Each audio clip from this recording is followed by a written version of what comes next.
బిస్మిల్లాహిర్రహమానిర్రహీం. బుఖారీ షరీఫ్ 10వ పుస్తకం ప్రార్థనా సమయాలు. హదీస్ నెంబర్ 534. రాఫీ బిన్ ఖదీజ్ రదియల్లాహు అన్హు గారి కథనం ప్రకారం మేము ప్రవక్త సల్లల్లాహు అలైహి వసల్లం గారితో కలిసి మగ్రిబ్ నమాజ్ చేసేవాళ్ళం.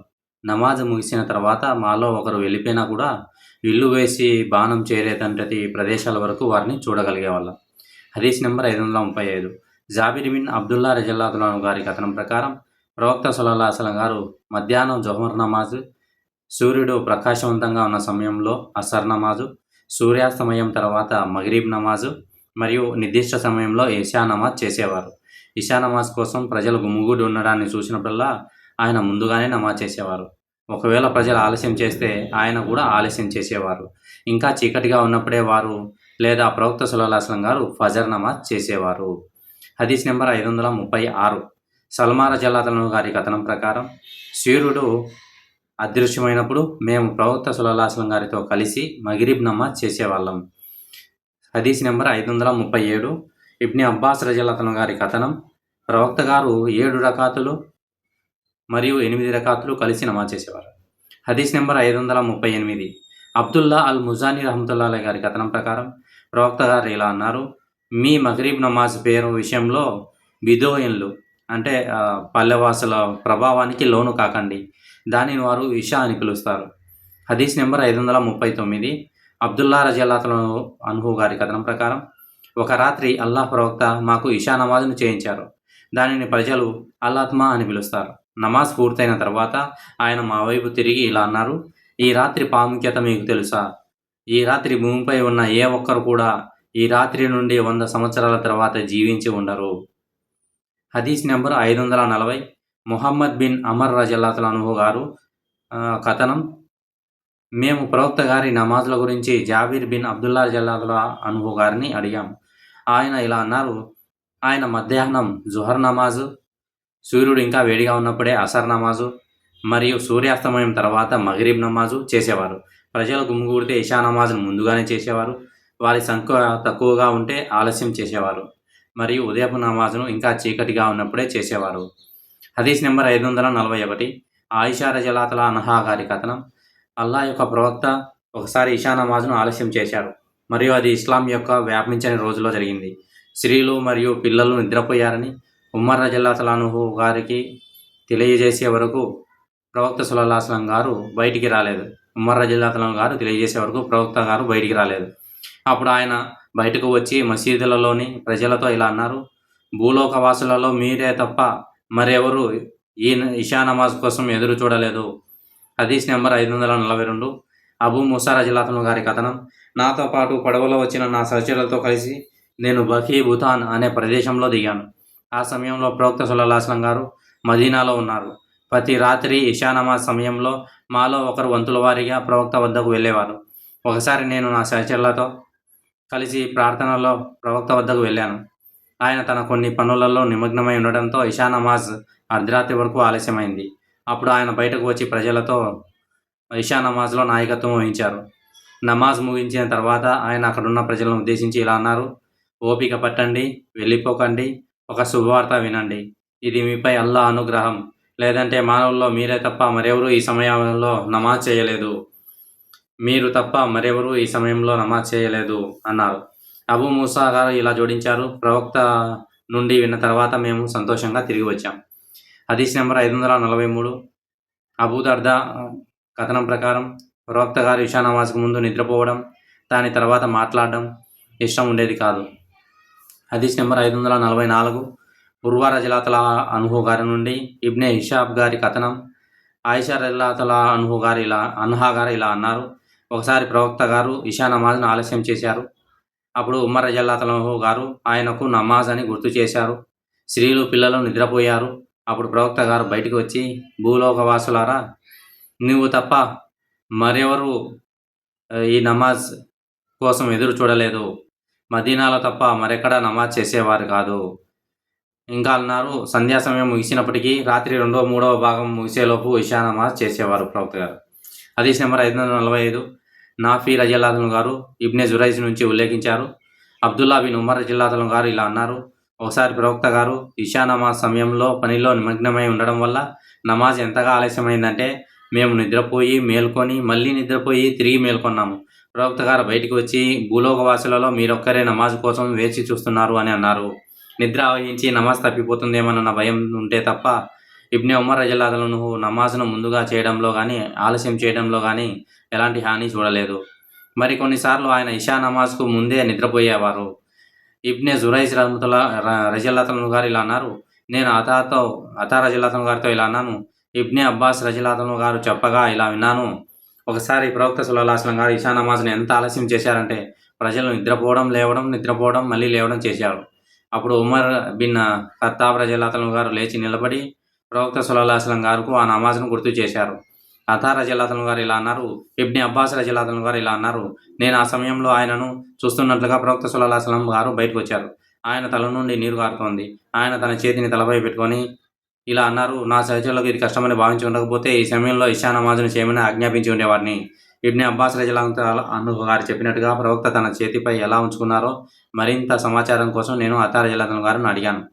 అతా గారు తన వేళ్లను కొద్దిగా వేరు చేసి వాటి కొనలను తల పక్కన ఉంచి బొటనవేలు కణత పక్కన చెవి తమ్మిని మరియు ముఖంపై కొన్ని యాక్షన్స్ చేసి చూపించారు. అది తొందరపడలేదు, నెమ్మదిగానే చేసి చూపించారు. ఈ సమయంలో నమాజ్ చేయమని వారిని ఆదేశించి ఉండేవాడిని, అంటే ఆ రాత్రి సమయం. హదీస్ నెంబర్ 546. అనస్ రజల్లాహు అన్హు గారి కథనం ప్రకారం ప్రవక్త సల్లల్లాహు అలైహి వసల్లం గారు ఇషా నమాజ్ని అర్ధరాత్రి వరకు ఆలస్యం చేసి ఆ తర్వాత నమాజ్ చేసి ఇలా అన్నారు, ప్రజలు నమాజ్ చేసి నిద్రపోయారు, కానీ మీరు దానికోసం ఎదురు చూస్తున్నసేపు నమాజ్లోనే ఉన్నారు. అనస్ గారు ఇంకా ఇలా చెప్పారు, నేను ఇప్పుడు చూస్తున్నట్లుగా ఆ రాత్రి ప్రవక్త వారి యొక్క ఉంగరపు మెరుపులో. హదీస్ నెంబర్ 547. జరీర్ బిన్ అబ్దుల్లా రజల్లాహు అన్హు గారి కథనం, ఒక పౌర్ణమి రాత్రి మేము ప్రవక్త వారితో ఉన్నాము. ఆయన చంద్రుని వైపు చూసి ఇలా అన్నారు, మీరు ఈ చంద్రుడిని చూస్తున్నట్లే మీ ప్రభువును కూడా నిశ్చయంగా చూస్తారు మరియు ఆయనను చూడడంలో ఎటువంటి ఇబ్బంది ఉండదు. ఫజర్ నమాజు తర్వాత అసర్ నమాజులను పఠించండి. ఆ తర్వాత ఈ ఆయత్ పఠించారు. ఖురాన్లో 50వ సూర 39వ ఆయత్ పఠించారు. హదీస్ number 548. Abu Bakr bin Abi Musa రజల్లాహు గారి కథనం, మా నాన్నగారు ఇలా అన్నారు, ప్రవక్త గారు ఇలా చెప్పారు, ఎవరైతే 2 చల్లని నమాజులు అంటే అస్సర్ మరియు ఫజర్ చేస్తారో వారు స్వర్గానికి వెళ్తారు. హదీస్ నెంబర్ 549. అనస్ రజల్లాహు అన్హు గారి కథనం, జైద్ బిన్ సాబిత్ రజల్లాహు గారు ఇలా అన్నారు, మేము ప్రవక్తతో కలిసి సుహూర్ చేసి ఆపై ఫజర్ నమాజ్ కోసం నిలబడ్డాం. ఆ రెండింటి మధ్య విరామం ఎంతసేపు ఉండేదని నేను ఆయన్ని అడిగాను. దానికి ఆయన ఇలా సమాధానం ఇచ్చారు, ఆ రెండింటి మధ్య విరామం 50 లేదా 60 ఆయతుల వరకు పఠించడానికి సరిపోయేంతగా ఉండేది. హదీస్ నెంబర్ 550.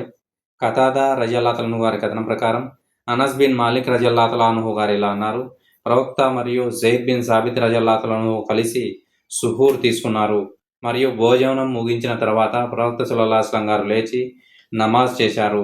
నేను అనస్ని వారి సుహూర్ ముగించిన తర్వాత మరియు నమాజ్ ప్రారంభించడానికి మధ్య ఎంత సమయం ఉంది అని అడిగాను.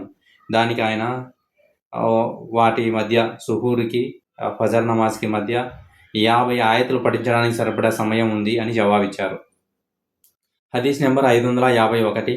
సహల్ బిన్ సాద్ రజల్లాహు అన్హు గారి కథనం ప్రకారం నేను నా కుటుంబంతో కలిసి సుహూర్ భోజనం చేసి సహీరి అంటాం మనం, అల్లాహ్ ప్రవక్తతో ఫజర్ నమాజ్ చేయడానికి త్వరపడేవాడిని.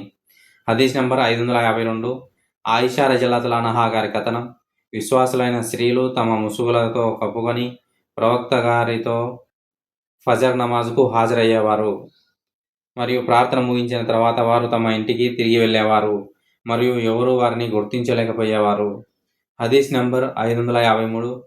అబూ హురైరా రజల్లాహు అన్హు కథనం, ప్రవక్త గారు ఇలా అన్నారు, ఎవరైతే ఒక రకాత్ నమాజ్ను పొందగలిగితే ఫజర్ నమాజ్ తర్వాత సూర్యోదయానికి ముందే పూర్తి చేసిన వారికి ఆ ఉదయపు నమాజ్ లభించినట్లే మరియు సూర్యాస్తమయానికి ముందే అసర్ నమాజ్ యొక్క ఒక రకాత్ పూర్తి చేసిన వారికి ఆ నమాజ్ లభించినట్లే. హదీస్ నంబర్ 554. అబూ హురైరా రజల్లాహు అన్హు గారి కథనం, ఎవరైతే నమాజ్ యొక్క ఒక రకాత్ను పూర్తి చేయగలరో వారికి ఆ నమాజ్ లభించినట్లే. హదీస్ నెంబర్ 555. ఉమర్ రజల్లాహు అన్హు గారి కథనం, ఫజర్ నమాజ్ తర్వాత సూర్యోదయం వరకు అసర్ నమాజ్ తర్వాత సూర్యాస్తమయం వరకు నమాజ్ చేయడాన్ని ప్రవక్త గారు నిషేధించారు. హదీస్ నెంబర్ 556. కొంతమంది నాకు ఇదే కథనాన్ని పేర్కొన్నారు. పైన చెప్పినటువంటి హదీస్ అనమాట. హదీస్ నెంబర్ 557. హిషామ్ తండ్రి కథనం ప్రకారం ఇబ్ని ఉమర్ రజల్లాహు గారు ఇలా అన్నారు. ప్రవక్త గారు ఇలా చెప్పారు, సూర్యోదయంలో సూర్యాస్తమయ సమయంలో నమాజ్ చేయవద్దు. ఇబ్ని ఉమర్ గారు ఇంకా ఇలా అన్నారు, ప్రవక్త సల్లల్లాహు అలైహి వసల్లం గారు ఇలా అన్నారు, సూర్యుని అంచు కనిపిస్తే అది పైకి వచ్చే వరకు నమాజ్ ఆలస్యం చేయండి. సూర్యుని అంచు అదృశ్యమైతే అది పూర్తిగా అస్తమించే వరకు నమాజ్ను ఆలస్యం చేయండి. హదీస్ నెంబర్ 558. అబూ హురైరా రలియల్లాహు అన్హు గారి కథనం, ప్రవక్త గారు 2 రకాల అమ్మకాలను, 2 రకాల దుస్తుల్ని మరియు 2 రకాల నమాజుల్ని నిషేధించారు. ఫజర్ నమాజ్ తర్వాత సూర్యోదయం వరకు, అసర్ నమాజ్ తర్వాత సూర్యాస్తమయం వరకు నమాజులు చేయడాన్ని నిషేధించారు. అంతేకాకుండా ఒకే వస్త్రంలో మర్మాంగాలు ఆకాశం వైపు బహిర్గతమయ్యే విధంగా ఇస్తిమాల్ అస్సామా మరియు అల్ ఇహ్తిబా ధరించడానికి కూడా ఆయన నిషేధించారు. మునాబద, ములామసా అనే అమ్మకాలు ఆయన నిషేధించారు. హదీస్ నెంబర్ 559. ప్రవక్త గారు ఇలా అన్నారు, మీలో ఎవరైనా సూర్యోదయం లేదా సూర్యాస్తమయ సమయంలో నమాజ్ చేయడానికి ప్రయత్నించకూడదు. హదీస్ నెంబర్ 560. ప్రవక్త గారు ఇలా చెప్పారు, ఫజర్ తర్వాత సూర్యుడు ఉదయించే వరకు ఎలాంటి నమాజ్ లేదు. అసర్ తర్వాత సూర్యుడు అస్తమించే వరకు ఎలాంటి నమాజ్ లేదు. 561 హదీస్. ముఆవియా గారు చెప్పారు, మీరు నమాజ్ను ఆచరిస్తున్నారు, అల్లా ప్రవక్త సన్నిధానంలో ఉన్నప్పుడు ఆ నమాజ్ ఆచరించడం నేను చూడలేదు. నిశ్చయంగా ఆయన అసర్ నమాజ్ తర్వాత 2 రకాతుల నమాజ్ నిషేధించారు. హదీస్ నెంబర్ 562. అబూ హురైరా రలియల్లాహు అన్హు గారు ఉల్లేఖించారు, ప్రవక్త గారు 2 సమయాల్లో నమాజ్ను నిషేధించారు. ఫజర్ తర్వాత సూర్యుడు ఉదయించే వరకు, అసర్ తర్వాత సూర్యుడు అస్తమించే వరకు. హదీస్ నెంబర్ 563. ఇబ్ని ఉమర్ రలియల్లాహు అన్హు గారు ఉల్లేఖించారు, నా సజల్లో నమాజ్ చేయడం నేను ఎలా చూశానో నేను కూడా అలాగే నమాజ్ చేస్తాను. పగలు లేదా రాత్రి ఏ సమయంలో నమాజ్ చేయడాన్ని నేను నిషేధించను, కేవలం సూర్యాస్తమయం మరియు సూర్యోదయ సమయాల్లో తప్ప. హదీస్ నెంబర్ 564. ఆయిషా రలియల్లాహు అన్హా గారు ఉల్లేఖించారు, ప్రవక్తను తన వద్దకు తీసుకున్న అల్లాహ్ సాక్షిగా చెబుతున్నాను, ప్రవక్త అల్లాహ్ను కలిసే వరకు అసర్ నమాజ్ తర్వాత 2 రకాతుల నమాజ్ను ఎప్పుడూ వదిలిపెట్టలేదు. నిలబడి నమాజ్ చేయడం ఆయనకు భారంగా మారే వరకు ఆయన అల్లాహ్ను కలవలేదు. ఆ స్థితిలో ఆయన తన నమాజులలో ఎక్కువ భాగాన్ని కూర్చొని ఆచరించేవారు. ఆయన ఆ నమాజ్ను ఇంట్లో చేసేవారు, మసీదులో ఎప్పుడు చేసేవారు కాదు. ఎందుకంటే అలా చేయడం తన అనుచరులకు కష్టంగా పరిగణించవచ్చునని ఆయన భావించారు. వారికి ఏది సులభమో దాన్ని ఆయన ఇష్టపడేవారు. హదీస్ నెంబర్ 565. హిషామ్ తండ్రి ఉల్లేఖించారు, ఆయిషా రలియల్లాహు అన్హా గారు నాతో మాట్లాడుతూ ఇలా అన్నారు, ఓ నా సోదరి కుమారుడా, ప్రవక్త నాకు ఇంట్లో ఉన్నప్పుడు అసర్ నమాజ్ తర్వాత చేసే 2 సజ్దాలను ఎప్పుడూ వదిలిపెట్టేవారు కాదు. హదీస్ నెంబర్ 566. ఆయిషా రలియల్లాహు అన్హా గారు ఉల్లేఖించారు, ప్రవక్త సల్లల్లాహు అలైహి వసల్లం గారు ఫజర్ నమాజ్కు ముందు 2 రకాతులు, అసర్ నమాజ్ తర్వాత 2 రకాతులు బహిరంగాను మరియు ఏకాంతంగాను ఎప్పుడూ వదిలిపెట్టేవారు కాదు. హదీస్ నెంబర్ 567. ఆయిషా రలియల్లాహు అన్హా గారు ఉల్లేఖించారు, అసర్ నమాజ్ తర్వాత ప్రవక్త నా వద్దకు వచ్చినప్పుడల్లా ఆయన తప్పక 2 రకాతులు నమాజ్ చేసేవారు. హదీస్ నెంబర్ 568.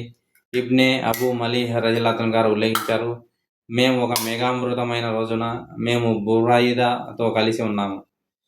అప్పుడు ఆయన ఇలా అన్నారు, అసర్ నమాజ్ను కాస్త ముందుగానే ఆచరించండి, ఎందుకంటే ప్రవక్త గారు ఇలా చెప్పేవారు, ఎవరైతే అసర్ నమాజ్ను వదిలిపెడతారో వారి మంచి కర్మలన్నీ నిష్ఫలమైపోయాయి.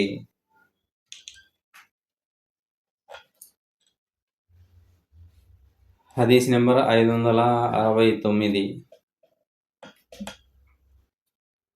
ఇక్కడ అసర్ నమాజ్ తర్వాత 2 రకాతుల నమాజ్ చేయడం అనేది ప్రవక్త గారు నిషేధించారనింది. మళ్ళీ దాని తర్వాత 2 రకాతుల నమాజ్ చేస్తున్నారని కూడా వచ్చింది. ఈ హదీసులు మనం కూలంకషంగా నెక్స్ట్ వచ్చే హదీసులతో కంపేర్ చేద్దాం ఇన్షాల్లా. అబ్దుల్లా బిన్ అబూ ఖతాదా రలియల్లాహు అన్హు గారు ఉల్లేఖించారు, నా తండ్రి ఇలా చెప్పారు, ఒక రాత్రి మేము ప్రవక్తతో కలిసి ప్రయాణిస్తున్నాం. అప్పుడు కొందరు ఇలా అన్నారు, రాత్రి చివరి జాములలో ప్రవక్త మాతో పాటు కాస్త విశ్రాంతి తీసుకుంటే బాగుండు అని మేము కోరుకుంటున్నాం. దానికి ఆయన ఇలా అన్నారు, మీరు నిద్రపోయి నమాజ్ను కోల్పోతారేమోనని నాకు భయంగా ఉంది. అప్పుడు బిలాల్ గారు ఇలా అన్నారు, నేను మిమ్మల్ని నిద్రలేపుతాను. అందరూ నిద్రించారు. నేను నిద్రలేపుతానని చెప్పి ఆయన చెప్తే మిగతా వాళ్ళంతా నిద్రపోయినారు. బిలాల్ గారు తన ఒంటెను ఆనుకొని విశ్రమించారు. అతన్ని కూడా నిద్ర ఆవహించడంతో అతను నిద్రపోయాడు. సూర్యుని అంచు పైకి వచ్చినప్పుడు ప్రవక్త గారు నిద్రలేచారు. ఓ బిలాల్, నీ మాట ఏమైంది అని అడిగారు. దానికి అతను, నేను ఇంత గాఢంగా ఎప్పుడూ నిద్రించలేదు అని బదిలిచ్చాడు. అప్పుడు ప్రవక్త సల్లల్లాహు అలైహి వసల్లం గారు, అల్లాహ్ మీ ఆత్మలను తాను కోరుకున్నప్పుడు తన ఆధీనంలోకి తీసుకుంటారు, తాను కోరుకున్నప్పుడు వాటికి తిరిగి విడిచిపెడతారు. ఓ బిలాల్, లేచి నమాజ్ కోసం అజాన్ ఇవ్వు అని అన్నారు. ప్రవక్త గారు వజూ చేసుకున్నారు. సూర్యుడు పూర్తిగా పైకి ప్రకాశించినప్పుడు ఆయన నిలబడి నమాజ్ చేశారు. హదీస్ నెంబర్ 570. జాబిర్ బిన్ అబ్దుల్లా రజియల్లాహు అన్హు గారు ఉల్లేఖించారు, అల్ ఖందక్ జరిగిన రోజున సూర్యుడు అస్తమించిన తర్వాత ఖురైష్ అవిశ్వాసులను శపిస్తూ ఉమర్ బిన్ అల్ ఖత్తాబ్ రజియల్లాహు అన్హు వద్దకు వచ్చారు. ఆయన, ఓ ప్రవక్త, సూర్యుడు అస్తమించే వరకు నేను అసర్ నమాజ్ చేయలేకపోయాను అని అన్నారు. అప్పుడు ప్రవక్త గారు, అల్లా సాక్షిగా నేను కూడా నమాజ్ చేయలేదు అని చెప్పారు. కాబట్టి మేము భూతాన్ వైపు వెళ్ళాం. ప్రవక్త గారు వజూ చేసుకున్నారు. మేము కూడా వజూ చేసుకున్నాం. సూర్యుడు అస్తమించిన తర్వాత మేము అసర్ నమాజ్ చేశాం. తర్వాత ఆయన మగరిబ్ నమాజ్ చేశారు. ఇది యుద్ధం రోజు లేట్ అయిందనమాట, యుద్ధ విషయంలో. హదీస్ నెంబర్ 571. అనస్ రజియల్లాహు అన్హు గారు ఉల్లేఖించారు, ప్రవక్త గారు ఇలా అన్నారు, ఎవరైనా ఒక నమాజ్ను మర్చిపోతే అది గుర్తుకు వచ్చే వెంటనే ఆ నమాజ్ను తప్పక చేయాలి. ఆ నమాజ్ను చేయడం తప్ప దానికి వేరే ప్రాయశ్చిత్తం ఏదీ లేదు. ఆ తర్వాత ఆయన ఈ వచనాన్ని పఠించారు, అల్లాహ్ స్మరణార్థం నమాజ్ను స్థాపించు. ఇది సూరా 20లో 14వ ఆయత్. హదీస్ నెంబర్ 572. జాబిర్ రజియల్లాహు అన్హు గారి కథనం, అల్ ఖందక్ యుద్ధం రోజున ఉమర్ రజియల్లాహు అన్హు అవిశ్వాసులను శపిస్తూ ప్రవక్త గారి వద్దకు వచ్చారు మరియు ఇలా అన్నారు, సూర్యాస్తమయం వరే వరకు నేను అసర్ నమాజ్ను చేయలేకపోయాను. అప్పుడు మేము భూతాన్కు వెళ్ళాము మరియు ఆయన సూర్యాస్తమయం తర్వాత అసర్ నమాజ్ చేసి ఆ తర్వాత మగరిబ్ నమాజ్ చేశారు. హదీస్ నెంబర్ 573. అబూల్ మిన్హాల్ రజియల్లాహు అన్హు గారి కథనం ప్రకారం, నేను మా నాన్నగారు అబూ బర్జా అల్ అస్లామీ వద్దకు వెళ్ళాం. అప్పుడు మా నాన్నగారు అతనితో, అల్లాహ్ ప్రవక్త గారు తప్పనిసరిగా సామూహిక ప్రార్థనలను ఎలా చేసేవారో మాకు చెప్పండి అని అన్నారు. అతను ఇలా అన్నారు, ఆయన మధ్యాహ్నం సూర్యుడు అస్తమించే వేళలో జోహర్ నమాజ్, మీరు దాన్ని మొదటి నమాజ్ అని పిలుస్తారు. మదీనాలో ఎండ ఇంకా తీవ్రత ఉన్నప్పుడే మాలో ఒకరు మా కుటుంబం వద్దకు సుదూర ప్రాంతానికి వెళ్ళగలిగే సమయంలో అసర్ నమాజ్ చేసేవారు. మరియు ప్రవక్త గారు ఇషా నమాజ్ను ఆలస్యంగా చేయడానికి ఇష్టపడేవారు మరియు దానికి ముందే నిద్రపోవడం కానీ దాని తర్వాత మాట్లాడడం కానీ ఆయనకి ఇష్టం ఉండేది కాదు. ఆయన ఉదయపు నమాజ్ను ముగించిన తర్వాత తన పక్కన కూర్చున్న వ్యక్తిని గుర్తుపట్టడానికి వీలయ్యే సమయంలో తిరిగి వచ్చేశారు. హదీస్ నెంబర్ 574. ఖుర్రా బిన్ ఖాలిద్ రజియల్లాహు అన్హు గారి కథనం ప్రకారం, ఒకసారి ఆయన అల్ హసన్ కోసం ఎదురు చూశారు, కానీ అతను తన ప్రసంగాన్ని ప్రారంభించే సాధారణ సమయం వరకు రాలేదు. అప్పుడు ఆయన వచ్చి, మా పొరుగువారు మమ్మల్ని ఆహ్వానించారు అని క్షమాపణ చెప్పారు. ఆ తర్వాత ఆయన ఇలా అన్నారు. కథనం ప్రకారం అనస్ రజియల్లాహు అన్హు గారు, ఒకసారి మేము ప్రవక్త కోసం అర్ధరాత్రి వరకు లేదా దాదాపు అర్ధరాత్రి వరకు వేచి ఉన్నాం. ఆయన వచ్చి నమాజుకు ఇమామత్ చేశారు మరియు దాన్ని ముగించిన తర్వాత ఆయన మమ్మల్ని ఉద్దేశించి ఇలా అన్నారు, ప్రజలందరూ నమాజ్ చేసి నిద్రపోయారు, కానీ మీరు దానికోసం ఎదురు చూస్తున్నంతసేపు నమాజ్లోనే ఉన్నారు. అల్ హసన్ రజియల్లాహు అన్హు గారు ఇలా అన్నారు, ప్రజలు మంచి పనులు చేయడం కోసం ఎదురు చూస్తున్నంతసేపు వారు మంచి పనులు చేసినట్లుగా పరిగణించబడతారు. ఎందుకంటే ఇది మనం నమాజ్ సమయానికన్నా కొంచెం ముందుగానే పోయి అక్కడ వెయిట్ చేస్తున్నామంటే నమాజ్ కోసం, అది కూడా నమాజ్ చేస్తున్న కిందికే పరిగణించబడుతుంది అన్నమాట. హదీస్ నెంబర్ 575. అబ్దుల్లా బిన్ ఉమర్ రజియల్లాహు అన్హు వారి కథనం ప్రకారం, ప్రవక్త తన చివరి రోజులలో ఇషా నమాజ్ చేశారు మరియు దాన్ని తస్లీంతో ముగించిన తర్వాత ఆయన లేచి నిలబడి ఇలా అన్నారు, ఈ రాత్రి ప్రాముఖ్యతను మీరు గ్రహించారా? ఈ రాత్రి నుండి 100 సంవత్సరాలు గడిచిన తర్వాత ఈ రాత్రి భూమిపై ఉన్న వారెవ్వరూ జీవించి ఉండరు 100 సంవత్సరాల తర్వాత. అంటే ఈ 100 సంవత్సరాలు అనేది ఉద్దేశం ఏంటంటే ఇక్కడ నుంచి సంవత్సరం నుంచి 100 సంవత్సరాల తర్వాత ఎవరు జీవించరని. హదీస్ నెంబర్ 576. అబూ ఉస్మాన్ రజియల్లాహు గారి కథనం. అబ్దుర్ రెహమాన్ బిన్ అబీ బకర్ రజియల్లాహు గారు ఇలా అన్నారు. సుఫా సహచరులు పేదవారు మరియు ప్రవక్త సల్లల్లాహు అలైహి వసల్లం గారు ఇలా అన్నారు. ఎవరి వద్దనైనా ఇద్దరికి సరిపడా ఆహారం ఉంటే వారు సుఫా సహచరుల నుండి మూడో వ్యక్తికి ఆహారం తీసుకోవాలి. ఎవరి వద్దనైనా 4 వ్యక్తులకు సరిపడా ఆహారం ఉంటే వారు ఆ అతిథుల నుండి ఒకరిని లేదా ఇద్దరిని తమతో తీసుకెళ్ళాలి. అబూ బకర్ రజియల్లాహు గారు 3 వ్యక్తులను తీసుకెళ్లగా ప్రవక్త 10 మందిని తీసుకువెళ్లారు. అబ్దుర్ రెహమాన్ రజియల్లాహు గారు ఇంకా ఇలా జోడించారు. నా తండ్రి, నా తల్లి మరియు నేను ఇక్కడ ఉంటున్నాము. అబ్దుర్ రెహమాన్ తన భార్య గురించి మరియు తన ఇంటికి, అబూబకర్ ఇంటికి ఉమ్మడిగా ఉండే సేవకుని గురించి కూడా ప్రస్తావించారా లేదా అనే విషయం ఉపకర్తకు సందేహం ఉంది. అబూబకర్ ప్రవక్తతో కలిసి రాత్రి భోజనం చేసి జనామాజ్ పూర్తయ్యే వరకు అక్కడే ఉండిపోయారు. అబూబకర్ రలియల్లాహు గారు తిరిగి వచ్చి ప్రవక్త భోజనం చేసే వరకు ఆయనతో గడిపేవారు. ఆ రాత్రిలో ఎక్కువ భాగం గడిచిపోయాక అబూబకర్ గారు తన ఇంటికి చేరుకున్నారు. అబూబకర్ రలియల్లాహు గారి భార్య ఇలా అడిగారు, మీ అతిథుల నుండి మిమ్మల్ని ఏది ఆలస్యం చేసింది? ఆయన ఇలా బదులిచ్చారు, మీరు వారికి భోజనం వడ్డించలేదా? ఆమె ఇలా అన్నారు, మీరు వచ్చే వరకు భోజనం చేయడానికి వారు నిరాకరించారు. వారికి ఆహారం వడ్డించినప్పుడు వారు తినడానికి ఒప్పుకోలేదు. అబ్దుర్ రెహమాన్ ఇలా జోడించారు, నేను అక్కడ నుండి దూరంగా వెళ్ళి దాక్కున్నాను. అంటే అబూబకర్ కోపం వస్తుందేమోనని భయపడి. ఇంతలో ఆయన నన్ను పిలుస్తూ, ఓ గంతర్, ఇది ఒక కఠినమైన సంబోధన అని గట్టిగా కేక వేశారు.